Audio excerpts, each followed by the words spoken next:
Go. Woo. Ladies and gentlemen, boys and girls of all ages, welcome to Bridging Civil Tension, the show that says, hey, we would rather build a bridge than blow one up. Here, we cover topics. We talk about things that everybody wants to argue about and fight about and, well, just be idiots about. With us live from Nashville, Tennessee is the one, the only, Phil Wallace. Phil is author, entrepreneur. He owns Lalos, Lalos clothing company. He's a mentor. He is a coach. He is all around good guy, and he plays the part of the African American on this show. He's just an awesome person, not a good person. He's an awesome person. Today in studio, appreciate you guys. We have him outnumbered with white. That's why he's not in studio today. The one and only Drew. Drew Cappuccino is going to play the Italian American today. On nice. Good to see you, Phil. We've got the one and only Scott Giles. He plays the most racial person we know that he doesn't think that he's racist. On this show. Oh, this is going to be a good one. Oh, my goodness gracious. And we had to find one. So, Scott, welcome in. Welcome. The racist that doesn't know it. And of course, me, Kent, I am a founder, CFO here at DDOE 216 Studios. I am the guy, and I play just the old white guy. The bald white guy. Yeah, bald white guy on here. Oh, hey. Well, welcome to the You're Italian. You're not white. We're like rabbits. We just keep popping up everywhere. And listen, today, this show brought to us through the financial support of our good friends over at Cannabis CBD shop here in McHenry on 818 Front Street. Stop in, see how we can help you to get relaxed and enjoy your life. Right. That's right. And bridge the tension that your body is holding. Listen, follow us at Studios_216 on Twitter. We're live right now out on Twitter. It's an amazing thing. Go to TuneIn Radio and punch in 216 the net. You can listen live anytime. Go to Apple Music. Apple Music. I like the way he enunciates right? that Apple one, Music. Punch in 216 the net. Listen live. Listen all the time. We've got great stuff happening. Great shows like this. We've got great music. It's just amazing. Now, the music that we have, again, no genre. We'll play anything from Tupac to Beverly Hillbillies, right? And no opera. Yeah, that's my favorite Beverly. Yeah, right. And this is the end of your wrap-up show. And the question that I have, Phil, first of all, Merry Christmas. Hope that you had a good Christmas. And to our Jewish friends out there, I think Hanukkah's still going on. You sure it's Merry Christmas? Just because he's colored doesn't mean he can't be Jewish, right? Right. I think Hanukkah's still going on, maybe wrapping up. I don't know. And then I think we're in the 4th or 5th day of Kwanzaa. So there you go. We can't skip the fact that Scott just said just because he's colored. Right. I'm the biggest racist in here that don't know it, right? Scott, buddy. Listen, I gotta sit next to you, yeah, we don't have cue cards for this either. We're going to have a racial intervention for Scott as your friend. Hey, I thought we were trying to get the tension rolling, isn't that it? Or we're just trying to bridge it. This is absolutely unscripted. We don't have teleprompters. It's not written. This is just good stuff. Jan, good morning. Glad to have you with us. And happy holidays to you. And hopefully 2022 we can put in the rear view. The question that I want to ask Phil. Is we've been doing this show. It'll be going on 3 years. We really started in 2020 when all the tension really started to bubble over, right. And people didn't want to talk about. It's a great show. Yeah, thank you. And the question that I have is, are we making a dent? Have we gotten better as a society, or has it escalated because now people are more hyper focused on it, Phil? I feel like we're making progress. It sounds like we're skipping McHenry. But Oh my God. I feel like in all the Hey, other, they said, bring me for controversy. I feel like outside of McHenry and the state of Tennessee that voted 30% for slavery, Yeah, right. we're doing pretty good. No, I think we are getting better. I think there's a lot more people having those conversations and dialogue. I feel like there are more people asking questions before they just rely on just their opinion. I feel like there is a little bit more listening going on. So I do see progress. I think there. I'd like to believe that there is. Right. With that said, I have you watched Last Chance U, the second season? I have not. All right, so really good. It's a great documentary out there on Netflix. It's called Last Chance U. It's about ELAC, East LA Community College, and their basketball team. And the second season is really, really good. Here's really what's been on my mind. This is a tough thing, and it was brought up on the grounds a little bit. The use of the N-word amongst African Americans and in their music and whatnot. But I was kind of uncomfortable with Last Chance U because it's as raw and it's as raw and as real as it can get. But these guys drop the N-word in every sentence. And now these are African American guys, right? So what is your take on that, Phil? Because as long as I've known you, that's never been you've never really used it a lot, if at all, if I've ever heard, right? I mean, there was a time where just in conversation with like my African American friends and stuff like that, but you do want to cut back. It has been popularized as far as like the culture goes, and you do wish that it would be cut back as well. So, and I see both sides, right? I see where it's like, all right, let's cut it back. I see where it's like, well, this is our word, let's use it, because I've been there. I'm kind of baffled by the question because it's like only black people can't say derogatory things towards black people, but if white people say it, then white people don't hear it. Yeah, that's true. So you understand that you say, well, this is the third year we've done this, and I feel like every other time where if I'm like, man, this is wrong, it's a debate. Yeah.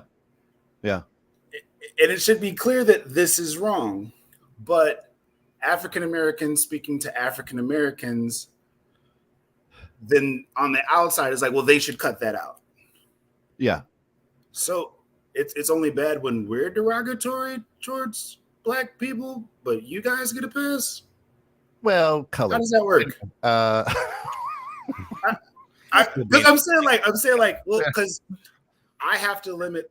If I'm a high school hooper from LA, yeah, an old white guy could tell me I can't say the N-word. But when Scott said colored, neither one of you looked to your left or right. I said he played the part. I'm with it, and I'm not. You guys asked me to stay here for? Well, and I'm not even mad at Scott for sincerely. I still love Scott. I swear to God, Scott, I still love you. But you have to understand, like, I'm a dead man. Watching that happen, I'm watching three dudes tell me that I can't say the N-word, but none of you check someone else for saying colored. Well, is that considered offense? Is that considered offensive? I mean, this is a real honest question. No, and yeah, because like that's a plantation word, right? Like that's well, the colored folk live in the shack behind our plantation. We own some colored people. Like that's what that's kind of that's right. Attached to, right? And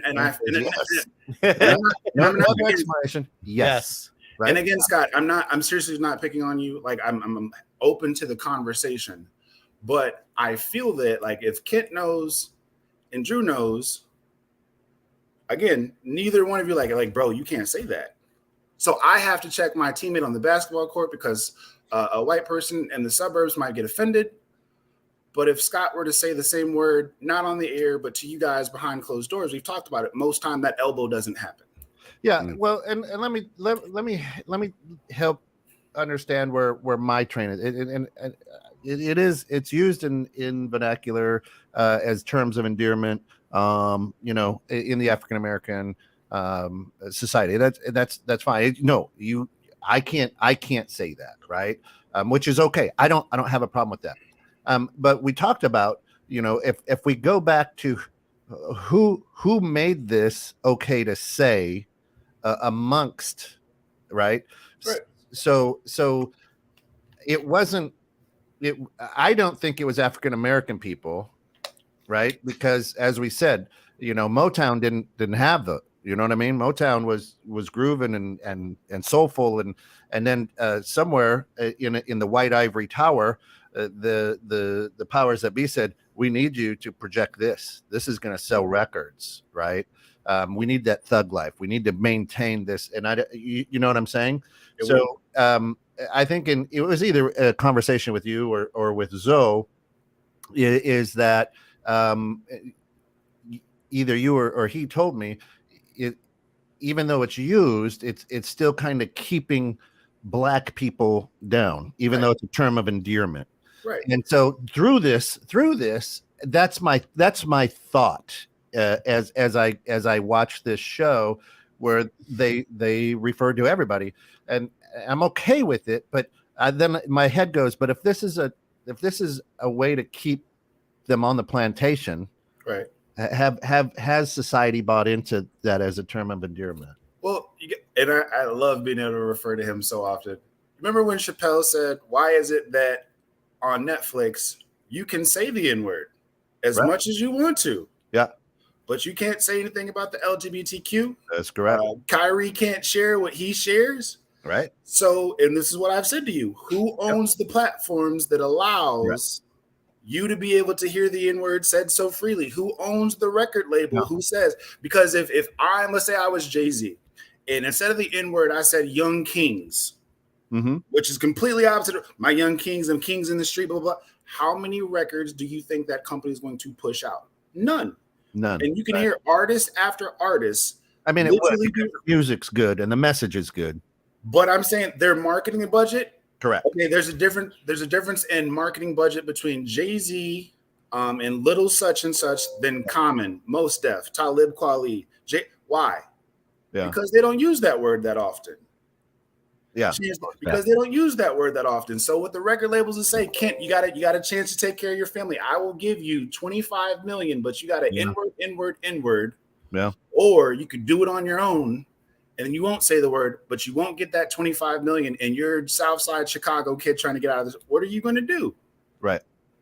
No, and so I'm all for it. Let's limit. And this is part of what we've said on the show. I'm all for it. Let's not use that word anymore. Okay. Well, that means that we have to start showing African Americans in a positive light. We don't own those platforms. But we got to start making positive music where we don't decide what songs are made. Even R&B artists, there's a video, and I'll send it to you. Tank was talking about Sam Simpson gets to sing beautiful songs about love. He's like, but for me, I get told I have to sing about X, Y, and Z. Right. I got drive-bys and everything else. Do you think, I mean, my question I just have real quickly is, do you think that, when you guys are using the N-word between each other, don't you think that plays on your subconscious and it like helps to program you into more of a negative, what I mean? Because it's acceptable, even though you guys are saying it, but I mean, because a lot of people do, as such as myself, and I don't use that word, but if it came from me, it's very derogatory. No, you colored. Right. No, I did that for I'm with you. I know, I'm with you. Keep going. I did that for effect. And so I think Phil understands that, even though my humor is a little bit different than most, I'm never out there to offend. Right. Yeah. I'm just me. And I love him too. And I love everybody. But my question there is, isn't that kind of almost a mechanism in a way, if keeping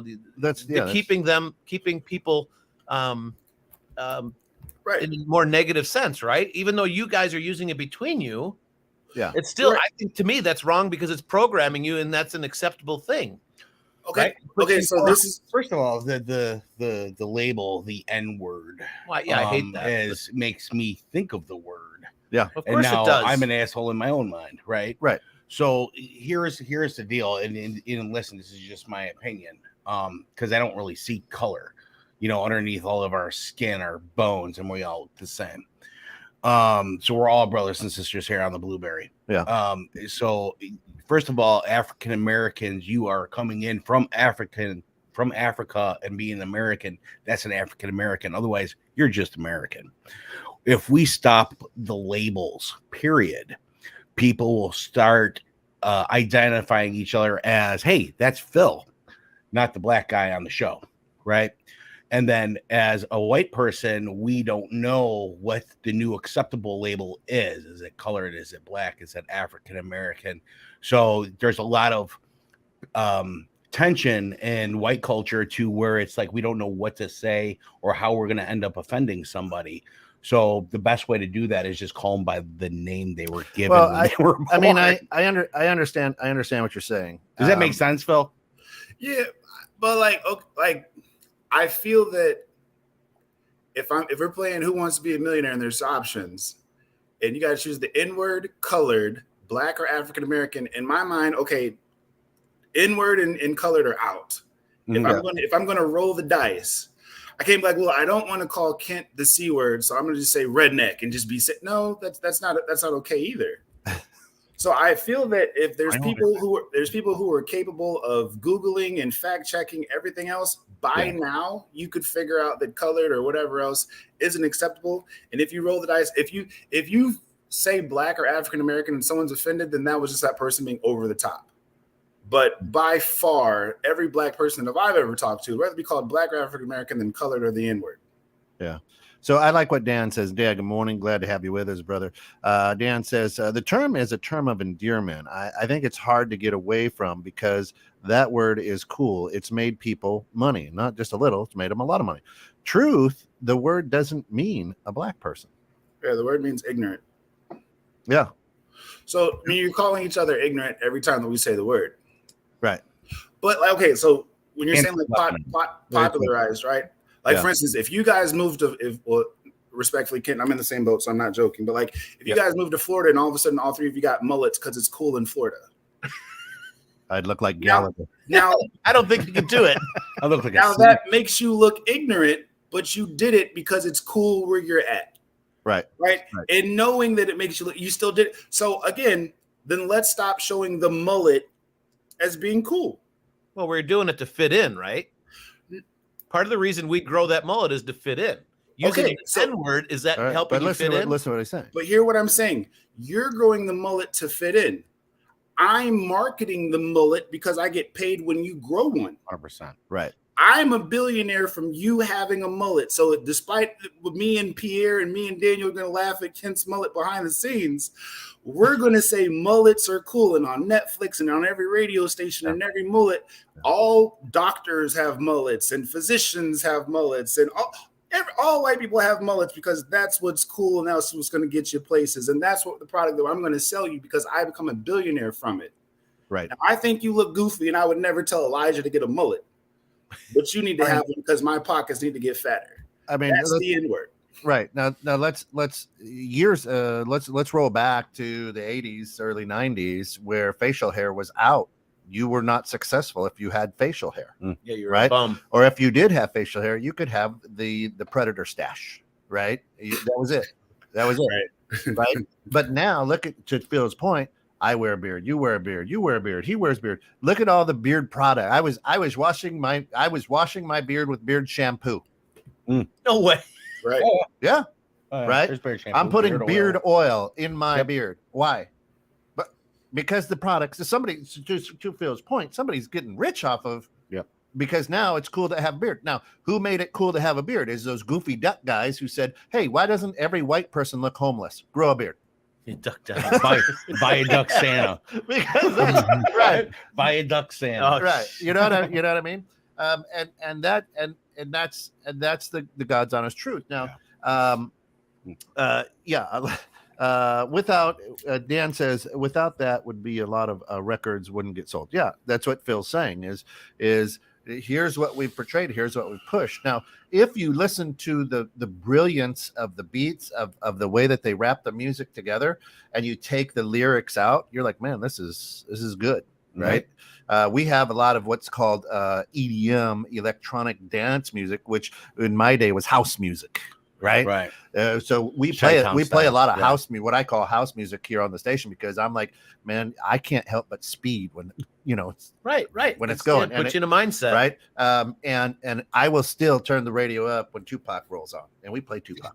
Right. I mean, like, man, right. Those are to me that's good music. Now with some of the new stuff, you're like, whoa, what did they say about doing that to a whoa? Like Right. WAP. You know, Right. I'm old guy. You're gonna play a little WAP. That's and not I'm the like, Polish what? people. Right there you go. Here's Right. the guy again. But if you're going to tell her that she's going to be played, we'll be disgusted by the WAP song, but every station's going to play it 50 times a day. Yeah, because it gets the listenership. It's going to have billions of streams on Netflix. Yeah.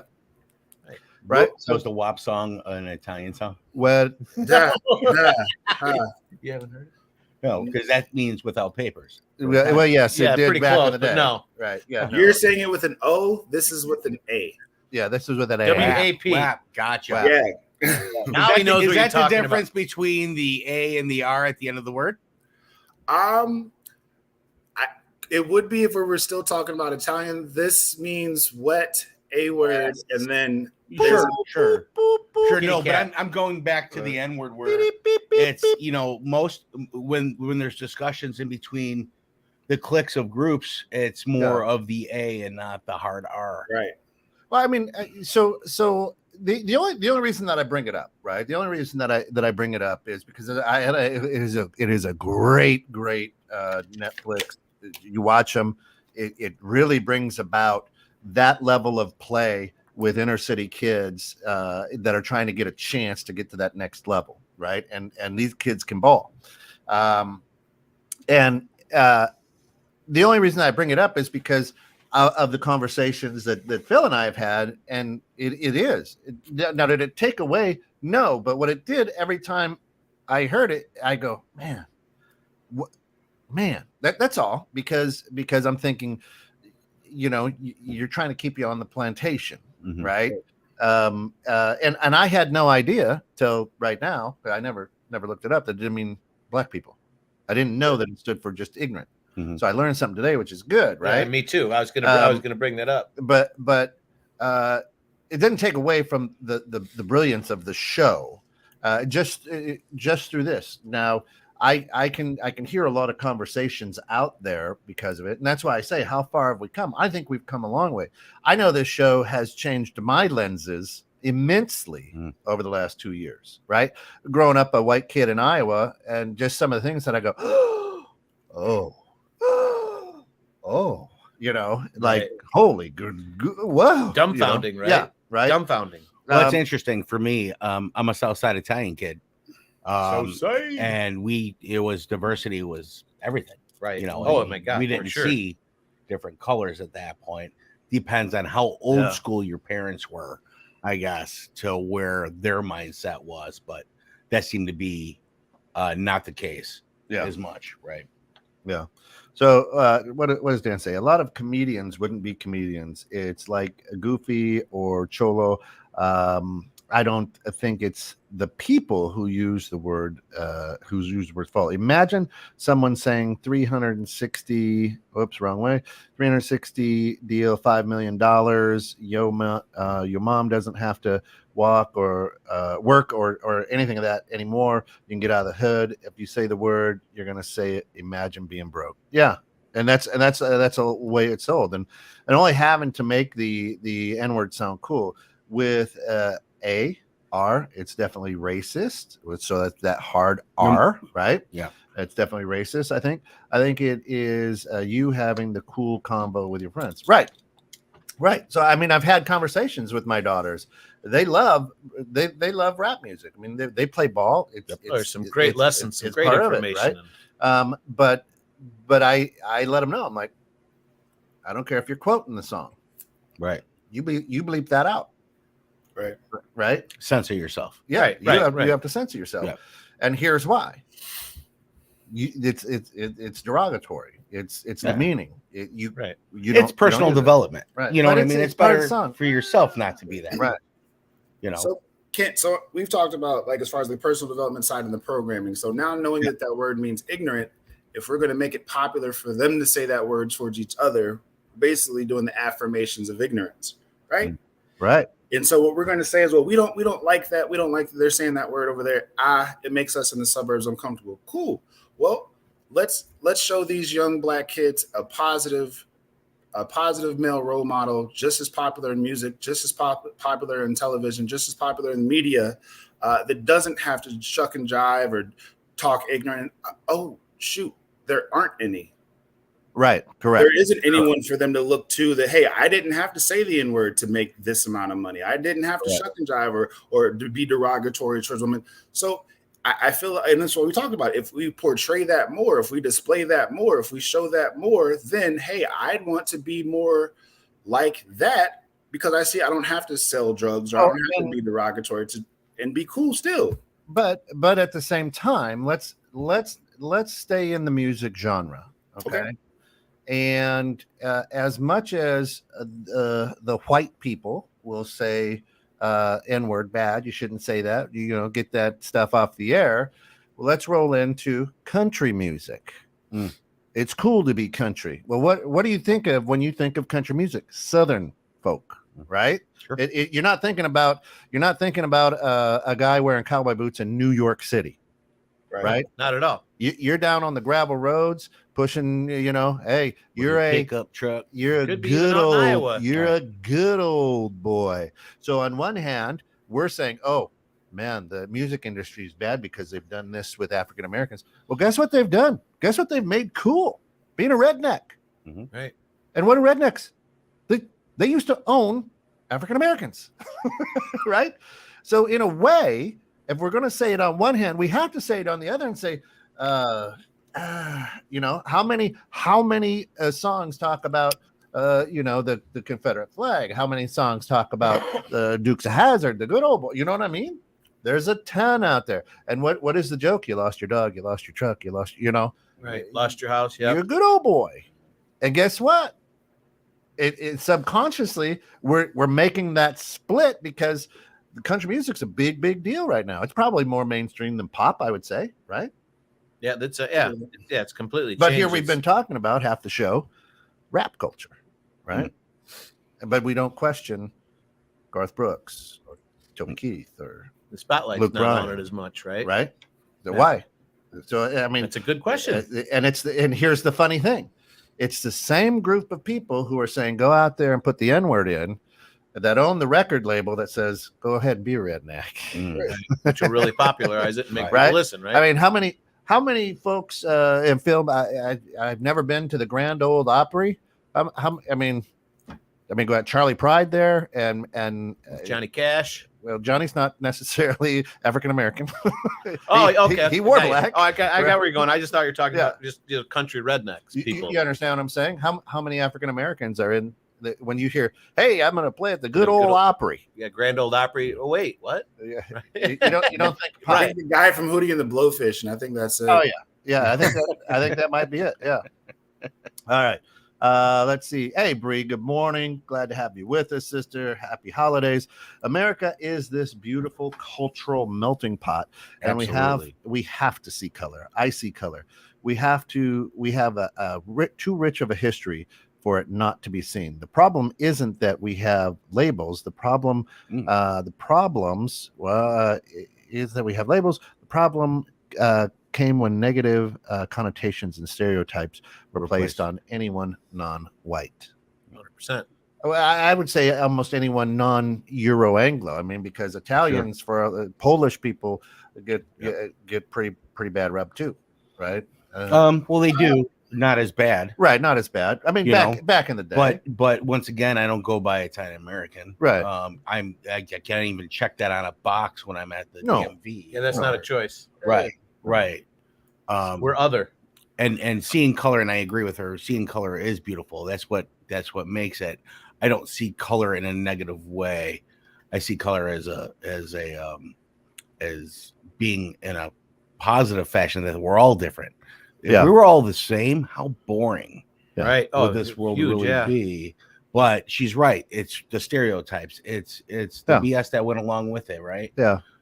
So 100%. She's 100% right on that. I love the melting pot. That's what America's based on. I mean, fondue is good. Well, it is.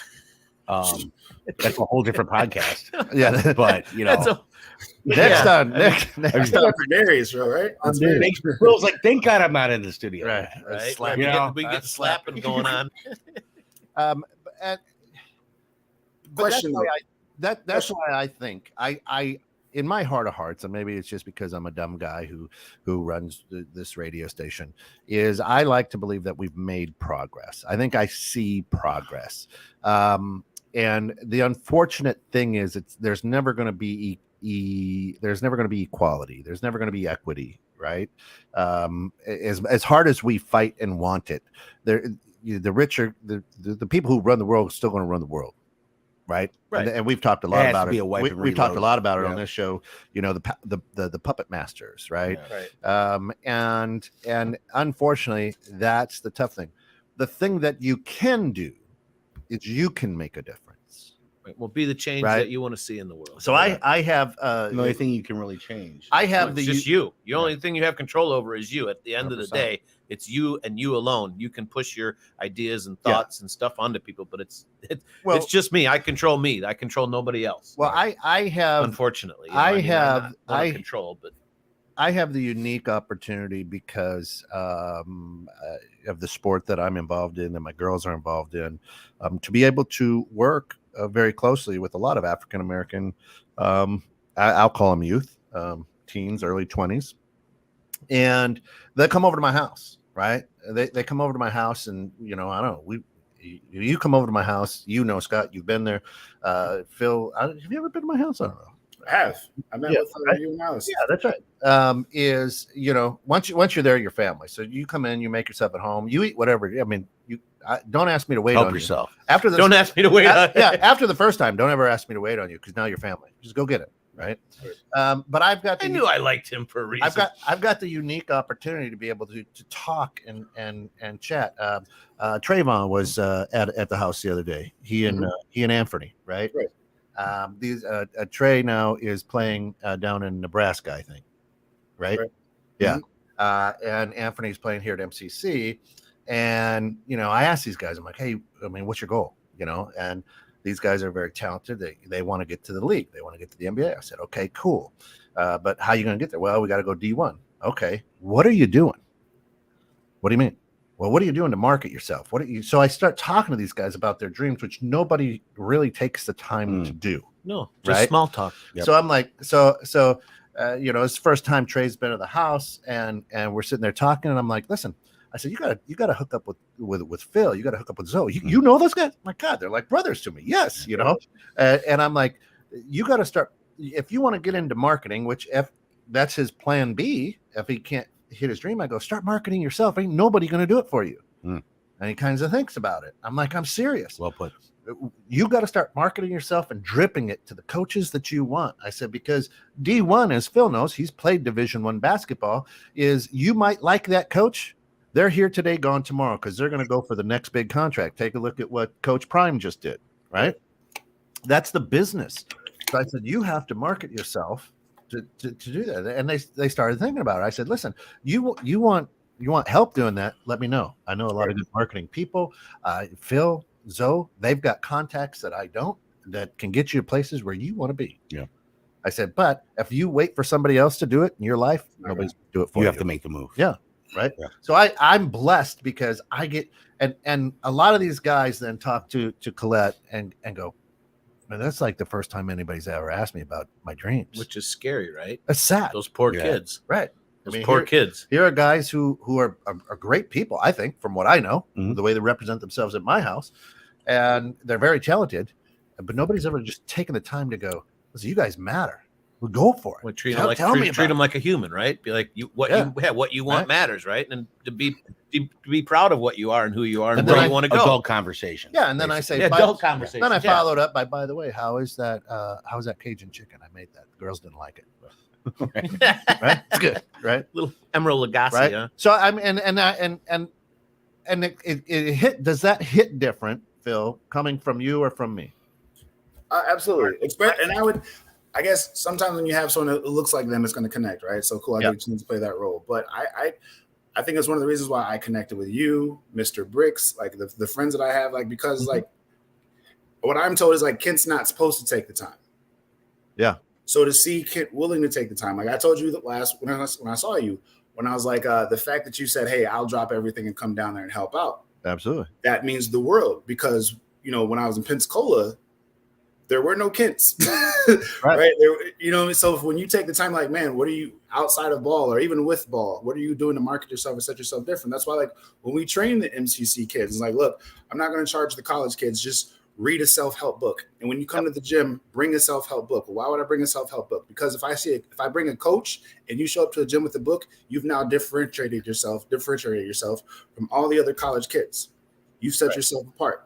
And when you come to the gym, tell me what you read the night before, then you can work out with me. Yep. Because we're not going to be ignorant basketball players. That's awesome. Yep. Actually gave Anthony the Go Giver. I'm like, read this book Did over. you? Read this book Bob over. Burke. If I give you this, will you read this over Christmas break? He goes, yeah. I said, okay, I want you to read it. I want you to give it back to me. That's a good shout out for Bob. Yeah. Bob Burke's awesome. And he's like, cool. I go, this may help you learn how to really make your team gel. Right. And this is going to be a good lesson and a good thing for you going forward the rest of your life. Right. Yeah. I said, if you want to achieve that dream, this is the best way to achieve it. Easiest way. Right. This is a great book. Dan says, rap reaches the world because you feel you can live through rappers because they have to literally live out what they rap about. Yeah. Or it's a story of what they have lived. Right. It's music of their life. People loved hearing Chief Keef because he made you feel like you were there. I tried to show my cousin J. Cole. He fell asleep. The difference is the way certain rappers make you feel. Rap created the way we dress, the way we talk, all of that. Yeah, well, we as people try to we mimic, right? You're successful. Let me copy that, right? Well, learn from others. Yeah. Right. Yeah. Repeat. Let me grab this. It's really important to learn from others, right? I mean, you emulate to somebody that you want to be, and being like, well, Phil, being mentoring and stuff like that to kids and showing them what they can be, right? And because of you doing what you're doing, it's just helps out all the way around. And what was interesting is that we would have the Chicago kids, we would have the Southside Milwaukee kids, and then they would be excited to bring another teammate with. And like, coach, he's got to get a book though, right? Give him that one that I had. Yeah, you're going to get this because you won't be reading. But he's excited to come back and have a book and then bring a teammate knowing that this is the standard.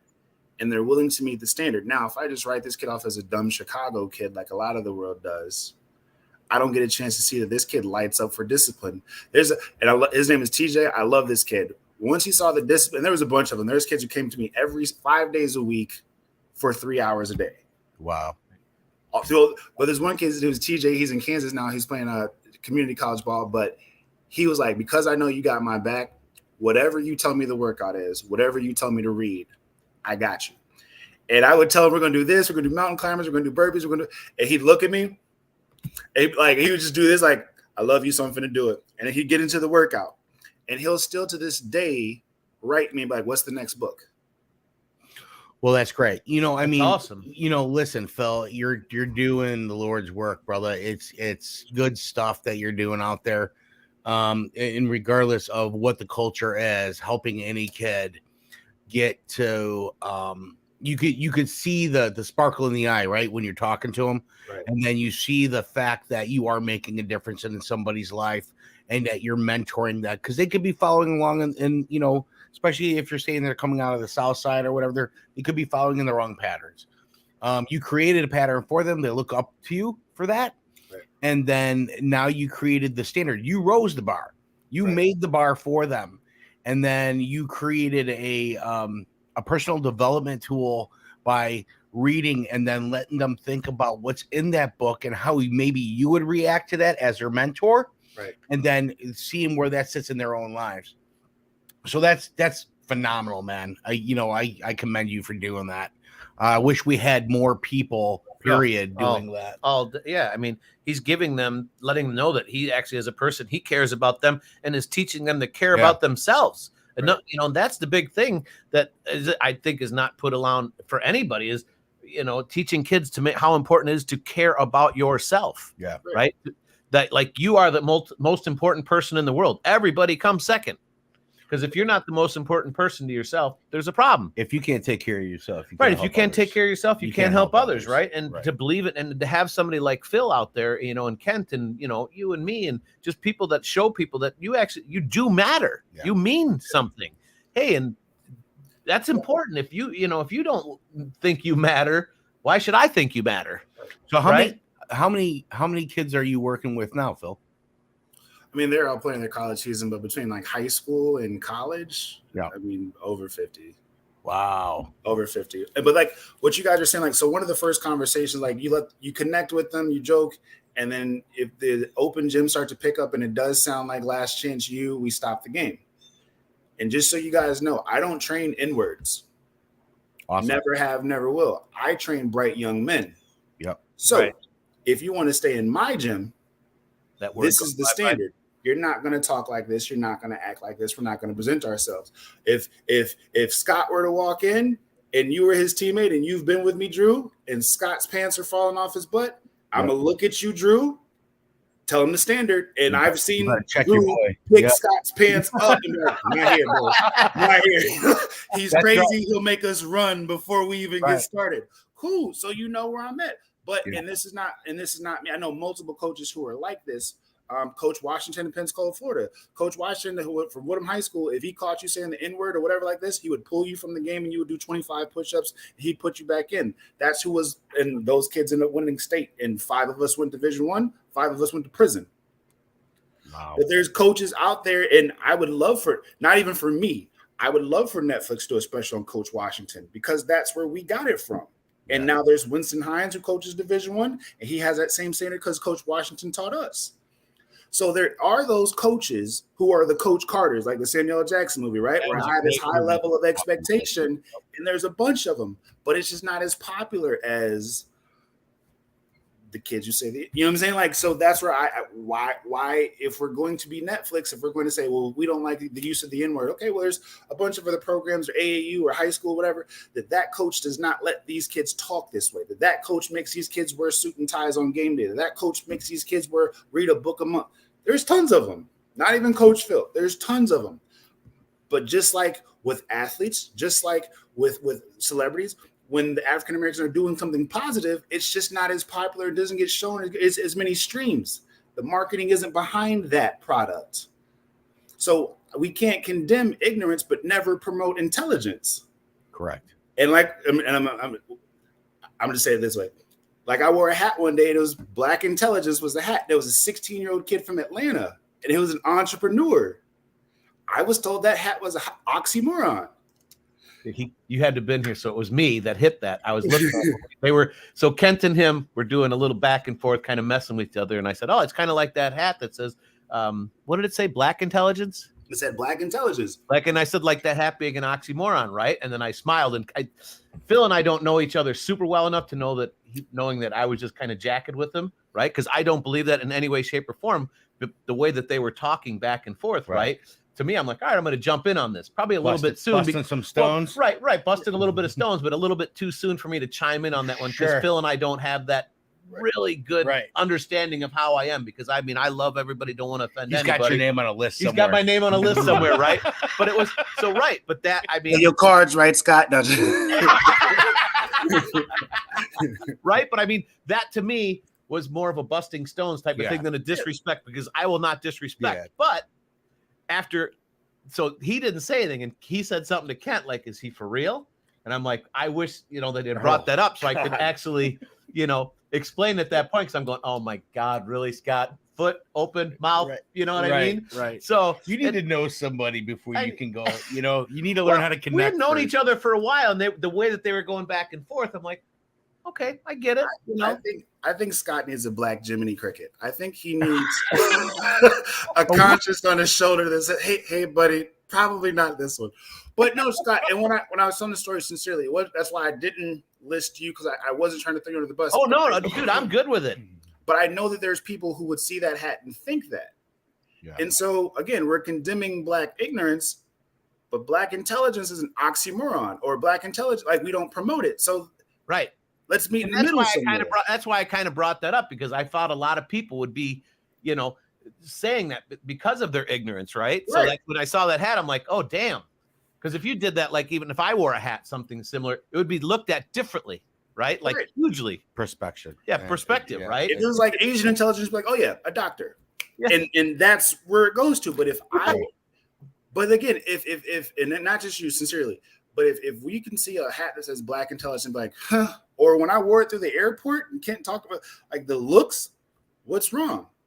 Because if my hat were to say the N-word, that's offensive. But if my hat says black intelligence, that offends you too. That makes you scrunch your face. That makes you cross your arms. What's wrong with it? I'm not saying black better intelligence. I'm not saying a black is higher intelligence. Black intelligence. Right. Just because I don't want this Atlanta, the hood of Atlanta black kid, I don't want him to think that his hat has to say N-word for him to be cool. Right. So here, bro, do your thing and keep hustling. Keep promoting this product. Right. Right. But we don't talk about the black entrepreneur kid from Atlanta who wants to promote black intelligence. We just promote the rappers. We promote the rappers that say the N-word, not the one who talks about black intelligence. Doesn't sell news, unfortunately, right? Well, who owns the news? Right. It's all depends, right? Who owns the news, who owns the station, and what's the objective, right? The agenda, right? And who they're trying to fire up to, sell. I mean, really, your TVs and your commercials and all this stuff is meant to fire you up, right? And then they bring on this commercial. Well, this is the way you should be. Rap is so multicultural now. I mean, one of the best rappers in the world, Marshall Mathers, right? Right. Old Eminem. And he was Dre, everybody told Dre not to sign him because he was white. And he turned out to be like one of the best in the world. I listened to a lot of his stuff. I can't really think of how many times I heard the N-word in there. Right. They were looking for him to say it just so they can continue him, but he 100%. No, yep. They're looking for that pushing that cancel culture based onto that, right? And then you got rappers like is it too soon to talk about Will Smith? I mean, after this last no, you're good. I like Will. Yeah, I like Will too. I'm a huge fan. Great actor.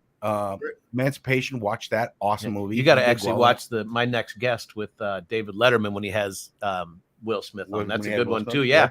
It's interesting. It opens your eyes up too about the whole Hollywood thing and what they're selling and what the reality is. Well, just like anything, it's what they're selling versus what reality really is. Even growing up, it was like when he started rapping and making his music. DJ Jazzy Jeff. Yeah. It was never the N-word. It was always like, oh no, it's good vibes, and clean. Man. It was really good vibes, right? Yeah. Living in West Philadelphia. But Drew, if you were to think of, and this was what connotation does Will Smith have because of that? They wrote him off as soft. Well, 100%. Did they? He wasn't trending like the other rappers were because, he rapped happy. He's more love story than rock and roll. Right. And even Eminem said, Will Smith don't got a cuss in his raps and say records. Well, I do. So why? Why are we taking jabs at down? Remember the West versus East feud, and back in the day when that, the origination of rap. I mean, I was a huge follower of a Biggie Smalls fan. I'm a Pac fan. I'm a Dre fan. I'm a Snoop fan. These guys are old school gangster rap, right? And gangster rap's what kicked off the N-word. I was gonna say that's what really brought the N-word into music and being accepted. They told a story with it and how they grew up and the times that they had to go through with it. Not everybody has that. And then you got the rappers that come about that they're softer, but they want to tell that same story, but they don't have. But they haven't lived through it. They haven't lived through it. Right. There's no life experience. But again, West Philadelphia, like. People hear West Philadelphia and they think Fresh Prince, go to West Philadelphia. I bet you won't skip through it. Never been there. Don't. I promise you. Bad. Yeah. Like don't say colored. Don't say colored when you get there. I think it might be worse. Really? Yeah. It's so why is he discredited? Because he doesn't talk ignorance, because he doesn't say the N-word, because he's not rapping about being, disrespectful. What is just writing him off as just corny so much? So this is again where you're saying when someone tries to rap the way that everyone wants, don't say the N-word, guys. Okay, well, we'll make a Will Smith and you guys will write him off as corny. Right. All right, well, that don't work. When that's what you really want. I mean, you want the kids to look up to him because he talked about his life. He talked about his upbringing, right? And he did it in a manner which was not negative or derogatory in any way, shape, or form. He had a following, And but he it had a wasn't. good following, It wasn't trending. But the media is not what they wanted to sell. That's not Well, the image they wanted to sell. Well, so since the media controls everything, right? Right. All that stuff is out there, but it's what the media is showing. Right. They're not showing everything. Of course. And the feeling that you get when you listen to a Dre song or a Snoop song, you see the story in your head. You're not living the story, but it gives you a certain feeling. You can kind of follow it. And that's trending, right? That feeling is trending. So back in the early 90s when you had your tinted windows and nothing but subwoofers in the back of your car, and you were thumping down the street, like down on off of Holman, and then you see the people on the porch, it turns their heads because who are you playing and what are you playing, and who are you repping. So I mean, a lot of that was into that category. Now it's so multicultural and it's got a little bit, but you're right, Phil. They haven't changed the way they're circumventing the entire N-word with rap, and so that hasn't changed, but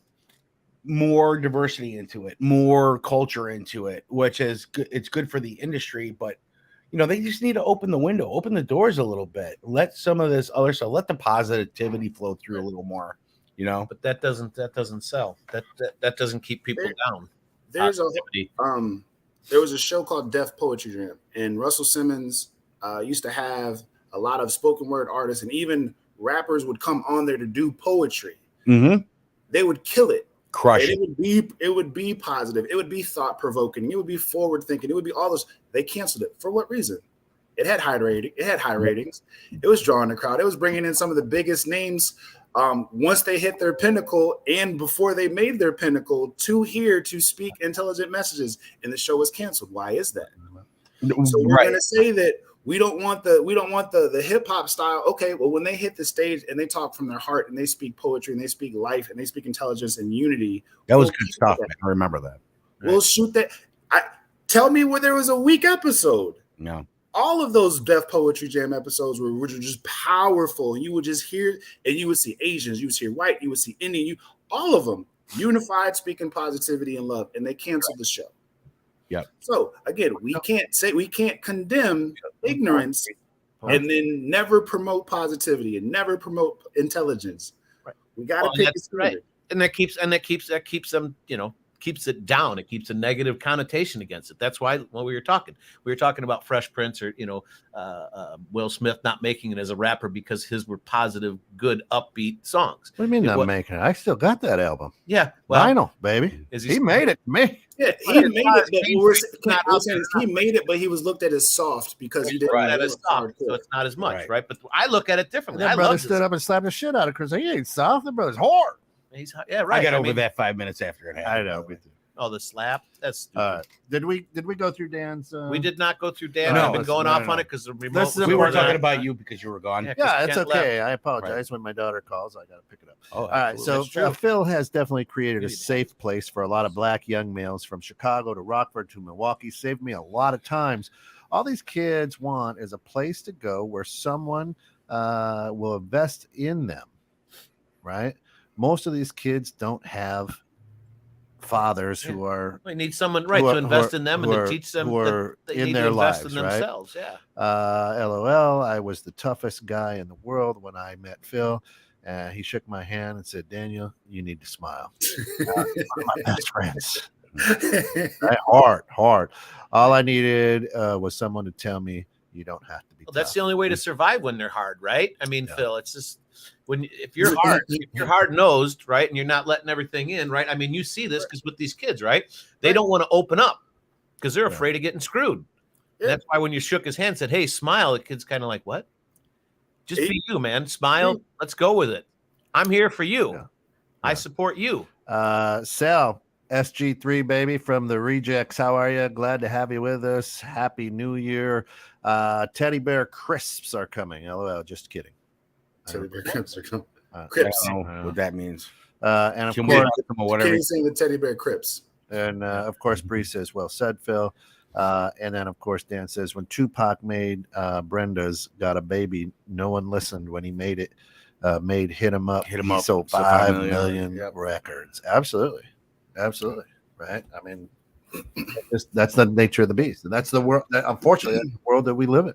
But that's why I say you're going to tell me that a lot of these country singers would make it. No, they got a little raspy voice. They're going to talk about getting drunk and doing Southern things, right? Yeah. And the next thing you know, Phil they're looks like he's selling chomping records. at the bit. He's got something to say. What you got, Phil? So, Drew, we were talking about early hip hop. If you go back to the original hip hop in Queens, like the KRS ones, the Rakims, the Slick Ricks, and all that, it wasn't as much the murder, drug sales, and stuff. Like that. You were still getting storytelling, but you got the Slick Ricks, the bedtime story one, right? You got that. Run DMC. You got the Run DMCs, right? Where it was still the positive. It was still telling what's going on, Christmas in the ghetto, but it was like a fun spin to tell the story. Yeah. Right. Mom's in the kitchen cooking collard greens. Right. And then there's a video, Kent, now I'll send you this. There's a video, Kent, where the dude was like, well, we had 5 of the 6 powerhouses of hip hop signed under us. So we had Def Jam, and he goes through it. He was like, we saw the marketing and then we controlled the marketing. KRS Smart said it the best. Follow the leader. Mm-hmm. So we're knocking hip hop, but the original intent of hip hop was in purest form, was the storytelling and creativity and the competitive. Me and Drew were going back and forth, and I'm, freestyling about his hat. He's rapping about my bald head, but it's still love, and no one's going to shoot each other when we get done with it. At the end of the day, someone else bought it and then told us what we had to talk about. There's a rich white guy. I didn't say that. Well, hip hop one thing, and then gangster rap was a separate category that came through, like 100 miles an hour, just taking the pathway, and then everybody wanted to be an OG, right?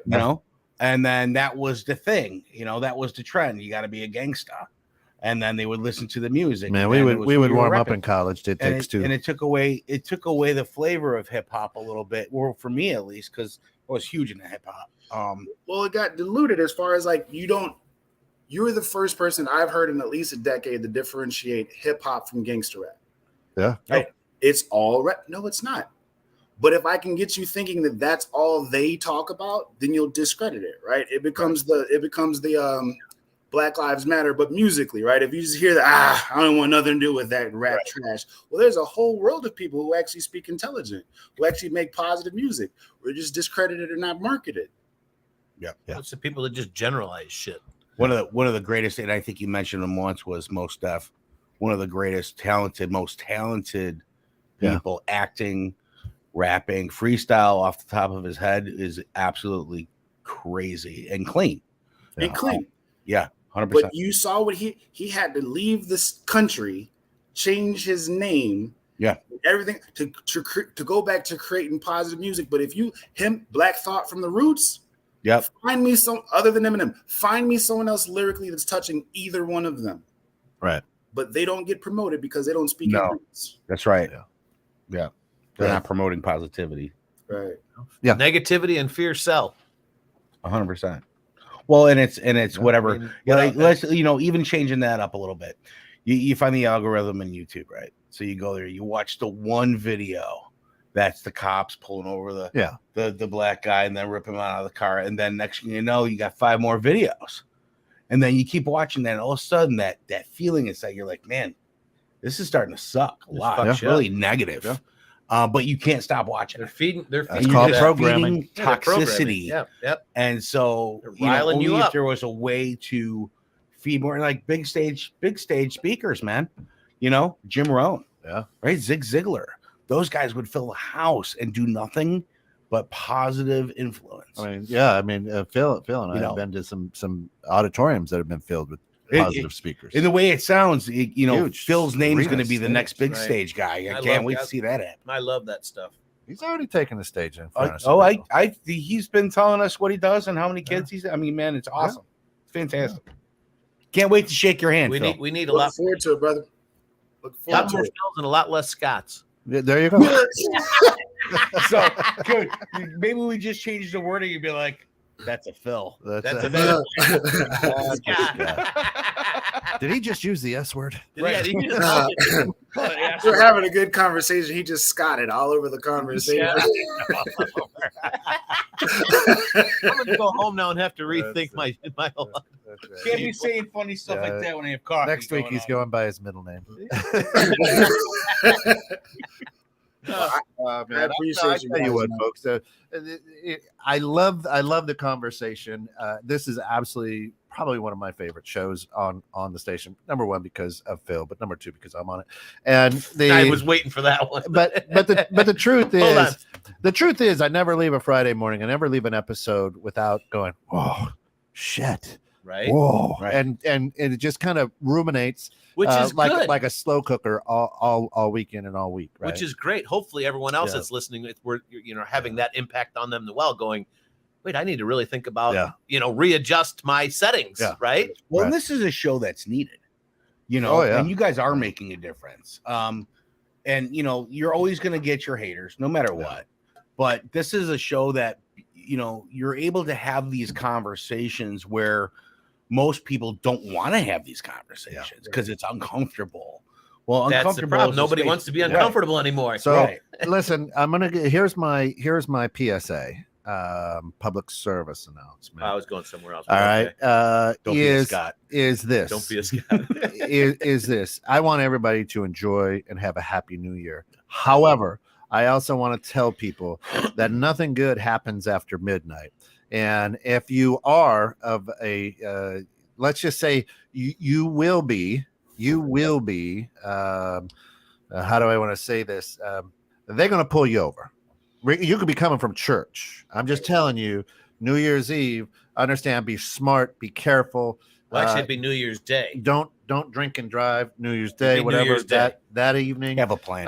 Yeah, have a plan. Call an Uber. They aren't going to care, right? So what I'm saying is it's real, and understand that. Be smart, be safe, because we want to see you back here next Friday as we're crossing the bridge. Yes, sir. That's right. So we got to get out of here. Thanks for having me in, Yeah. guys. I appreciate Yeah. it. Yeah, thanks for having Appreciate us it. on the show, guys. Cappuccino, the S word. Phil, absolutely, absolutely love you, brother. Have a safe trip down to Dallas. Love on that little boy of yours. Not so little anymore, but love on him. And we'll do it again. We'll bring you in from Texas next week, and we're looking forward to some great things in 2023 and some great stuff going on, Phil. So Have a great New Year, buddy. Enjoy. Happy New Year, Travel Phil. safe. Be safe, my man. all right, for all of us here at 21-6 and Net, thanks for getting caught in the net with us. And remember, until we meet again, be good, but more importantly, be good to one another. That is going to be the highest rated show ever now. Who's